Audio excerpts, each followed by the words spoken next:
God's Eternal Purpose by Gary Sigler, Chapter 4. You don't ever have to fear being separated and alienated from God.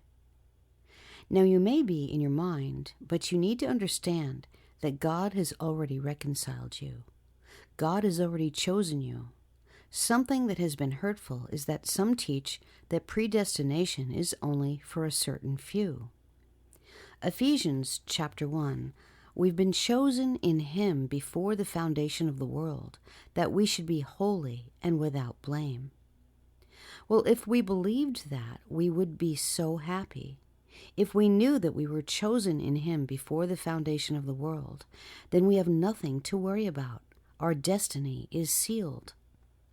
We incarnated into this physical realm, and there is nothing that we can do carnally with our natural mentality to change ourselves in any way.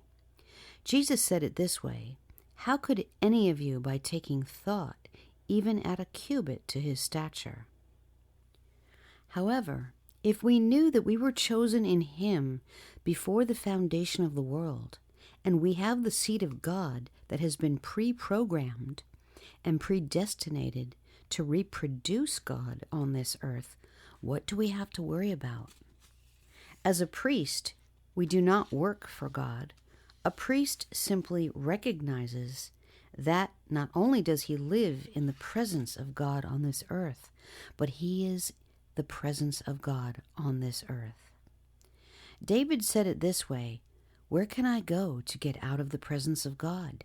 Even if I go to hell, I find He is there."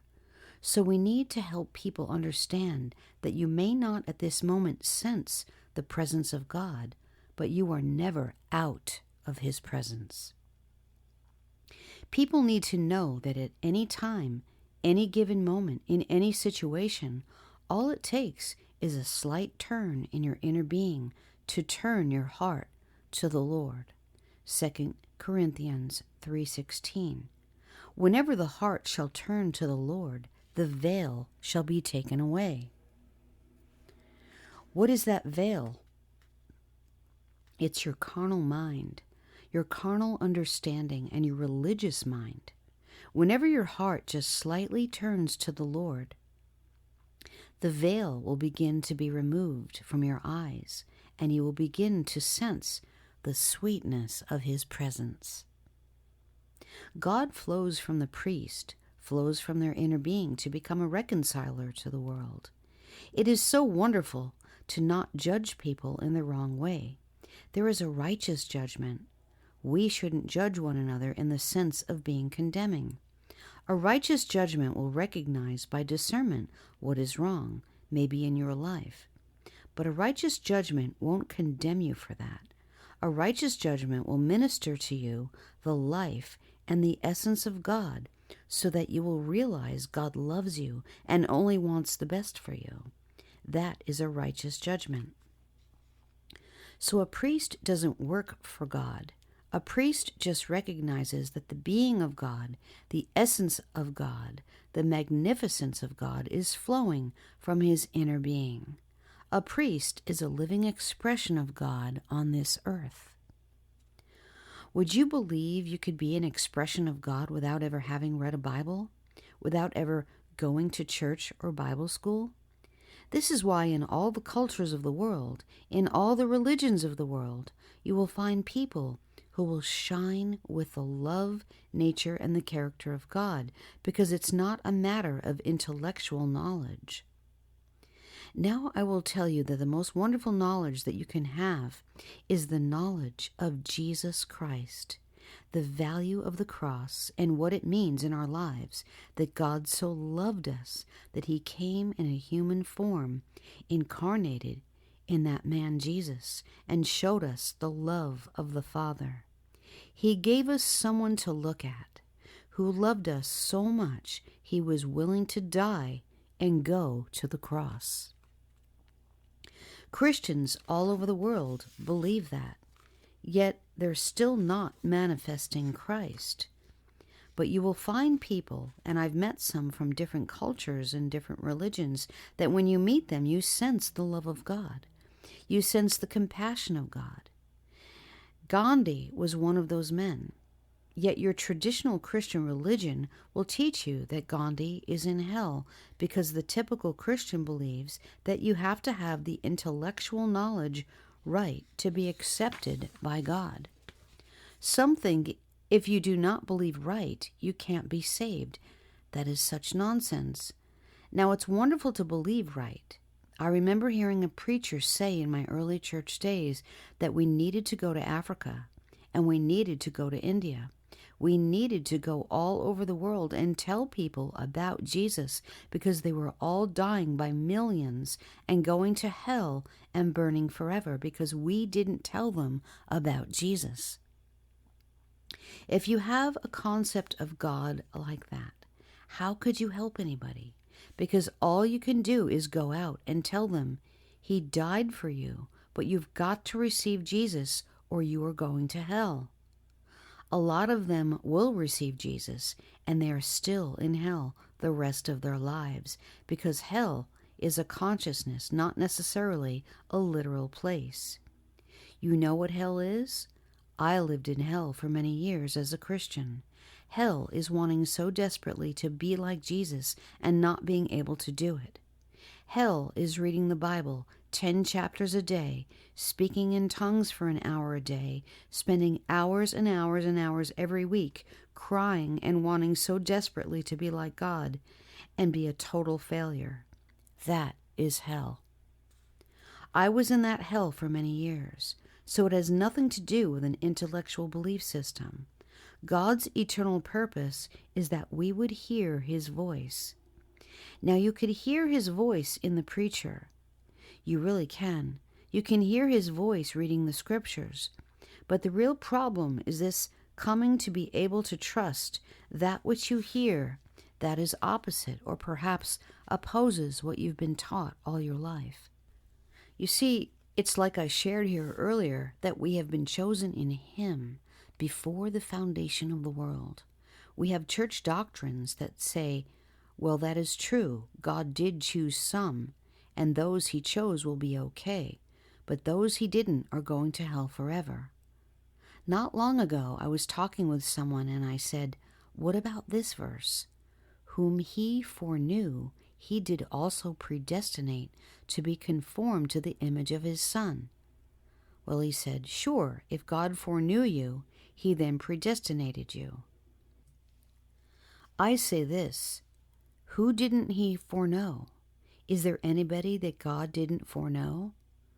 So whom He foreknew, He also predestinated to be conformed to the image of His Son. He foreknew me, and He foreknew you. So His plan and His purpose and His will is to bring you into an understanding and then an experiential expression of all that He taught in the Scriptures. We no longer have to be afraid of the devil. We no longer have to worry about where my next meal is coming from. You won't have to worry about where is the money coming to pay my rent. You won't have to worry if you get laid off from your job. If you really have this understanding of being a spiritual being, take no thought, as Jesus said, of what ye shall eat or what ye shall wear. I used to imagine what a life like that would be like, not to have any cares or any worries. Carol and I have learned to live that way now for many years, and it's the most wonderful thing when you come up against these difficult things to know that all things work together for our good. I'll tell you an experience I had. Some of you have heard it because I've put it on my tape a couple of months ago. When God said to me, the words of your own mouth have kept you in a prison. Because I was really studying this. We have a set of CDs and a movie on The Secret, and the Lord said, you have kept yourself in bondage by your own words. And then He brought to my attention something I'd been saying for years that is the truth. It's my experience. And I said this, Carol and I have learned that God is our supply and that we know that He meets our needs, but it's always just enough. And sometimes the rent is due and we don't have the money yet. And the Lord brought this to mind, and I've said this so many times. The Lord always meets our needs, but it's just enough. And he said, you have been snared by the words of your mouth. When I heard that, I told Carol, I said, Carol, you will never hear me say again that the Lord supplies just enough, because we are abundantly satisfied with the provision that he gives us. So that is just a small example of how to hear his voice and obey what he says. And we can all hear that voice. But we must learn to trust that which we hear. I had somebody call me just not long ago and try to convince me that The Secret was just a bunch of New Age junk. But Jesus didn't use those words. But I can tell you, that is what he taught. He did teach that you can have that which you can believe for. And so then I was dealing with the Lord about this. I said, I do believe, and I've always believed. I know that if I ask you to heal cancer, I have no problem believing you can do it. But I'm always doubting it. Because I would pray for something and I'd believe God, but yet here would come the doubt. I'd begin to doubt. Well, it doesn't work for very many people. I mean, I know people all over the country that have been prayed for cancer, and they all died. So what chance do I have? And you know how the Lord taught me to deal with that?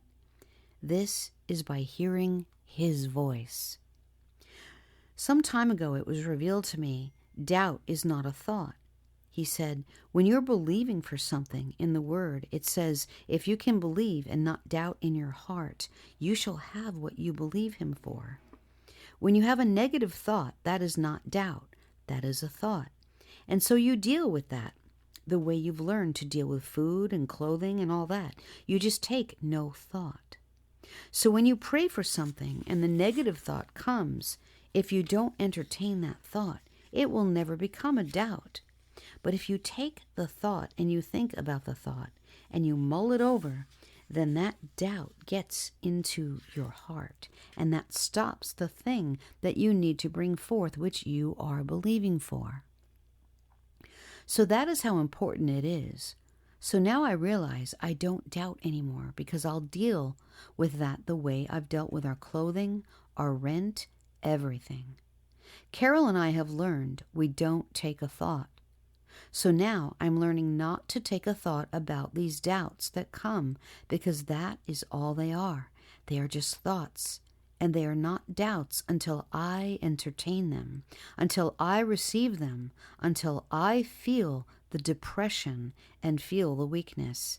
Then they get into my heart, and they stop the active faith. God's purpose is so simple. He just wants to incarnate in humanity. How many years have we even sang songs about, we are the temple, and yet look at us.